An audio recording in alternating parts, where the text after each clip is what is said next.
I'm gonna take a slightly different approach today on vintage lenses. Yeah, you can hop on YouTube and you can look up reviews of vintage lenses and you're gonna see someone's short film or some music video they shot. That's all well and good. But we're here to talk about how you can inject a little unique style. Let's figure out a way to make that look a little more unique than the traditional 18 to 35 on a Panasonic GH5. I can definitely admit I've been lucky over the years in the corporate stuff I've produced. A lot more of it has been focused on stylized promos or B-roll for story pieces. Like, yes, there's definitely been interviews that are a staple in that, but a lot of it is a lot more high-end story-driven pieces. And the one thing that's been a constant through all this has been my staple, which is that love of vintage glass. It kind of gives these pieces a completely different life than anything out there in that corporate world. There's a lot of people when they will get a corporate job, whether it be full-time on staff or hey, we need a freelancer to shoot this interview. Like, it's going to be your typical, I got my Sony FS7 and the Canon 24 to 105, whatever it is. It's not bad, but I don't feel like that sets you apart. And the big thing for me is finding ways to set yourself apart, because this makes you more valuable. And if anything, it makes you feel more creative as well. And you can like look back on your body of work and realize like, oh, damn, I do have a style.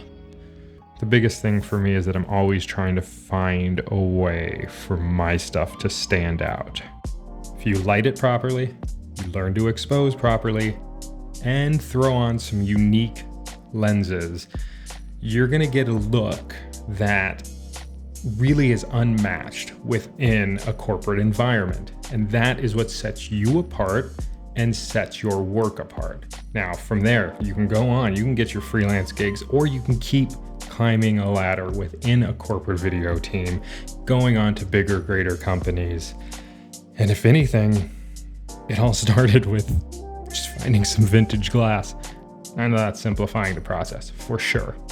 But I think the biggest takeaway is that you develop your look, your aesthetic, and find a little extra creativity in something that might be monotonous. I'm shooting another interview with some executive, but what can you do to make that stand apart from any other corporate exec interview out there right now? Whether that's lighting, camera, lensing, the easiest thing to control is probably that lensing. So before you hop on eBay and start swooping up all these vintage lenses, make sure you subscribe. Make sure you smash that like button if you liked it. If you didn't, hit the dislike button. That's fine. It's engagement. I'm cool with it. And if you are interested in any more tips or tricks or just advice on working in the video field within a corporate environment, none of this freelancing stuff, there's tons of other stuff out there. You can find that anywhere. We're going to try and create something a little different here. We're going to focus on corporate videography and really making that a creative outlet that for a lot of times just kind of get shit on. So I hope you took something from this today, and I'll see y'all in the next one. Whoa, let's kick the shit out of that.